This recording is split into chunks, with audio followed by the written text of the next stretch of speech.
Ay, hello guys. Kamusta na kayo? Welcome ulit sa channel natin, no? So, maraming salamat po sa mga walang sawang sumusuporta sa ating YouTube channel. So, ngayon wala tayong masyadong upload Bisibisihan. So, sa mga hindi pa po nag-subscribe, yun, pasuportahan ng ating YouTube video. Kung gusto niyo po yung mga ganitong mga video, so tapusin niyo po. Then, mag-comment kayo kung meron kayong additional na tanong or may suggestion, may gusto kayong topic na ating gawa ng video. So guys, today meron tayong short tutorial about sa radyo na ito, Yaesu 2980. Same lang po ito sa 2900, no? May tanong kasi Sir Jason, out of frequency raw yung kanyang radyo, no?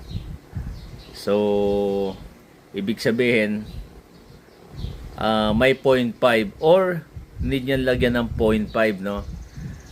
Okay. Ayan po yung kanyang, kanyang tanong.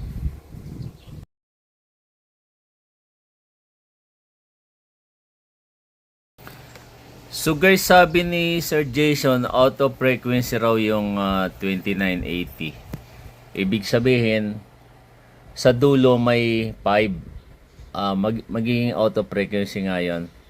So ito kasi ayan wala siyang 5, no? So madali lang yan, Sir Jason. Tapusin mo lang yung video, then mawawala na yung 0.5 dyan, no? So ganito lang gawin mo, sir. Eto, set megahertz. Kita mo to. Press mo lang siya. Okay. So, lalabas yung step. Nasa number 50 siya. Kung pag-press mo, nasa ibang parameters number, lagay mo sa 50. Okay? 50. So, guys, ulit, no? So, kung meron siyang 0.5, click mo yung set megahertz. Lalabas step sa number 50 yon. So ito lang yung paglipat ng sa parameters niya, itong knob. Then pindutin mo ulit sa.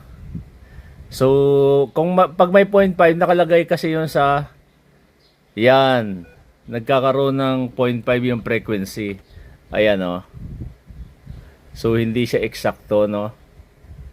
Para maalis yan, click step, lagay mo sa 10. Then click ang speaker mic, wala na siya, Okay, yun lang po, sana may natutunan kayo sa short video natin. Thank you for watching. Captain Alas or DB1XRY73.